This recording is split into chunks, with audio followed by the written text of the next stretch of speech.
હરવું ચાલે છે તારે પણ અંજવાળું થઈ જાય છે એ એનું શું કરવું જો તો દી ઉગી ગયો તારે હાથ પડી છે ને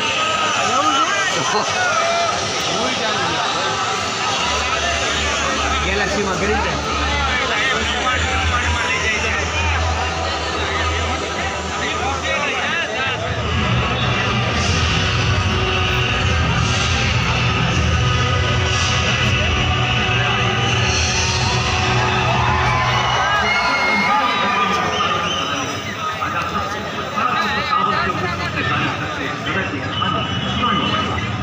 देश को आजाद कराने के लिए 1 लाख लोगों ने अपनी जान की कुर्बानी दी। इस गदर का आगाज किसी छावनी में नहीं हुआ। हिंदुस्तान की आजादी की बुनियाद इस गंगा नदी के किनारे एक सन्यासी के डेरे में रखी गई थी। जिस दिन पहली बार रानी लक्ष्मीबाई, तात्या टोपे और नाना साहेब ने अंग्रेजों की हार की मन्नत गंगा भैया से मांगी, उस दिन सिर्फ एक चिंगारी चली। इस चिंगारी ने गंगा किनारे मोटी सी रोटी बनाई थी। उस दिन वो रोटी न पकती तो 1857 की चिंगारी पेशावर से लेकर दिल्ली तक न पहुंचती। वो साल 1855 था। हरिद्वार के कुंभ मेले में चंडी पर्वत की शिखा पर रानी लक्ष्मीबाई ने तिलक कर दिया था।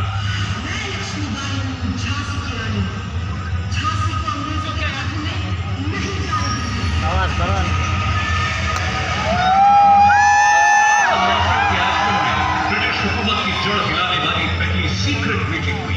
नाना साहेब, बाला साहेब पेशवा, तात्या टोपे,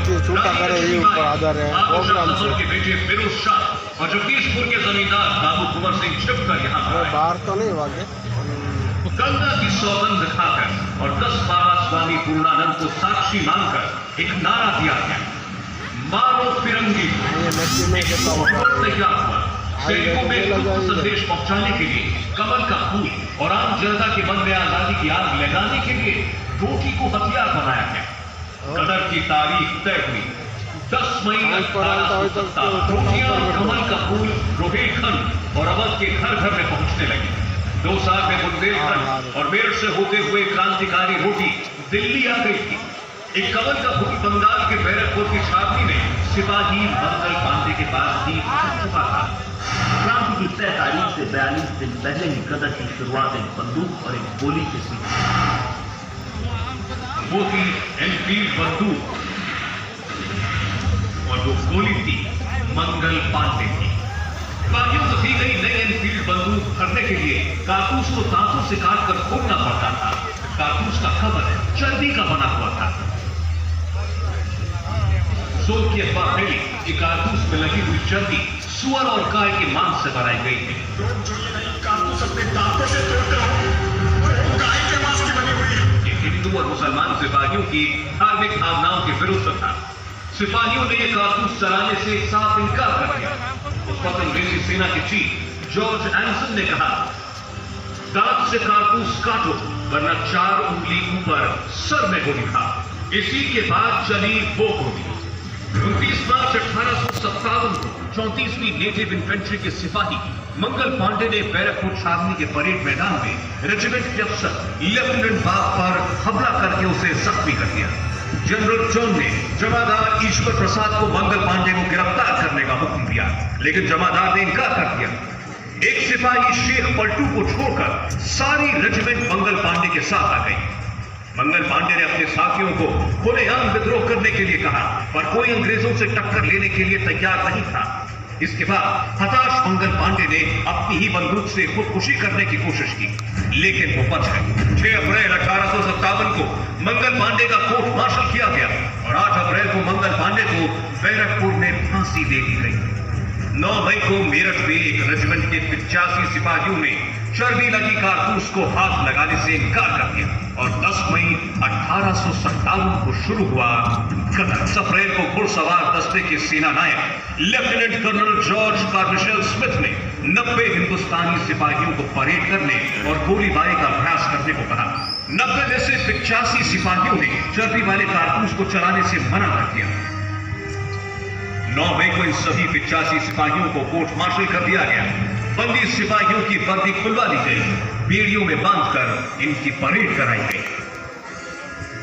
10 मई 1857, अगला दिन रविवार था। भारतीय सिपाहियों ने 3 बंगाल लाइट कैवलरी के नेतृत्व में विद्रोह कर दिया।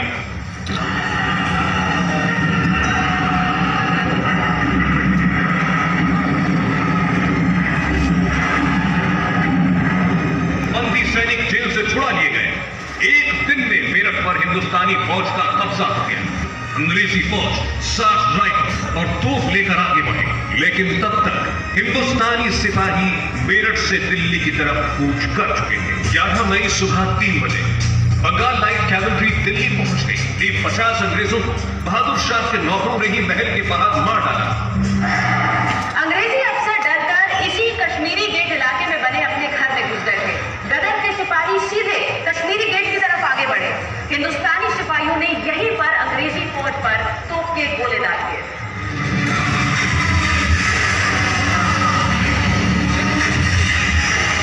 एक दिन की लड़ाई में ही कश्मीरी गेट से अंग्रेज भाग खड़े हुए थे। यहाँ की जमीन अंग्रेजों के खून से लाल हो गई थी। दोपहर में दिल्ली ने एक भयानक धमाका सुना। हिंदुस्तानी सिपाही अंग्रेजों के गोले बारूद के अड्डे पर कब्जा न कर ले, इसलिए अंग्रेजों ने ही अपने गोले बारूद में आग लगा दी। अंग्रेज दिल्ली छोड़कर करनाल की तरफ भागने लगे। अगले दिन 12 मई को बहादुर शाह ने कई सालों बाद अपना पहला दरबार यहाँ लाल किले में लगाया। बादशाह हिंदुस्तान के तौर पर बहादुर शाह सफर की ताजपोशी 13 से 31 मई के बीच फिरोजपुर, मुजफ्फरनगर, अलीगढ़, इटावा, मैनपुरी, रुड़की, एटा, नसीराबाद, मथुरा, लखनऊ, बरेली और शाहजहांपुर में विद्रोह की आग भड़क जाएगी। 7 और 8 जून को झांसी में रानी लक्ष्मीबाई पूरे 48 घंटे तक लड़ती रही। इसके बाद अंग्रेज भाग गए। झांसी पर लक्ष्मीबाई ने झंडा फहरा दिया। 14 सितंबर को एक बार फिर कश्मीरी गेट पर खून बहा। इस बार हिंदुस्तानी सिपाही शहीद हुए थे। अंग्रेजी फौज अपने साथ तोप लेकर आई और सुबह सुबह सोते हुए सिपाहियों पर ही गोले दाग दिए।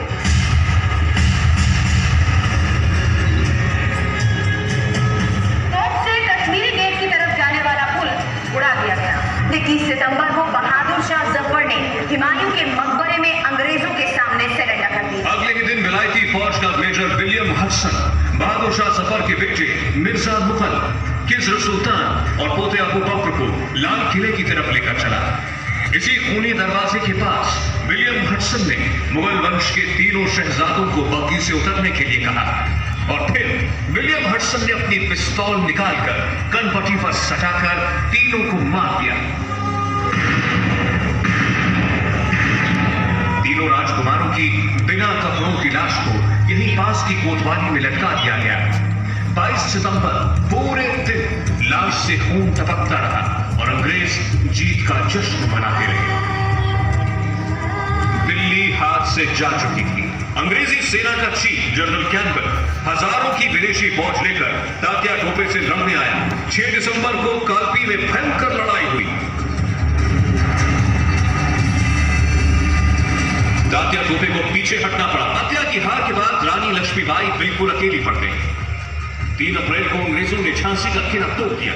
लक्ष्मीबाई अपने बेटे दामोदर राव को पीठ पर बांधकर घोड़े से भागने में कामयाब हुई। इधर आज के बिहार में बाबू कुंवर सिंह अंग्रेजों को 2 बार हराकर आजमगढ़ पर कब्जा बरकरार रखे हुए थे। 23 अप्रैल को कुंवर सिंह ने जगदीशपुर में अंग्रेजों को हराकर विजय पताका लहराई, लेकिन इस युद्ध में कुंवर सिंह की बाह में गोली लग गई। जहर न फैले इसलिए कुंवर सिंह ने अपनी बाह काट दी। लेकिन 3 दिन बाद 26 अप्रैल को कुंवर सिंह वीर गति को प्राप्त हुए। 22 मई को कालपी में एक बार फिर अंग्रेजी और हिंदुस्तानी सेना टकराई। इस बार हिंदुस्तानी सेना की नायिका थी रानी लक्ष्मीबाई। रानी लक्ष्मीबाई ने ग्वालियर के किले पर कब्जा कर लिया। 17 जून 1858 को अंग्रेजों ने ग्वालियर को घेर लिया। 18 जून को ग्वालियर के फूलबाग में रानी लक्ष्मीबाई अकेले अंग्रेजों से लड़ती रही। इस वीरांगना ने अपने खून के आखिरी कतरे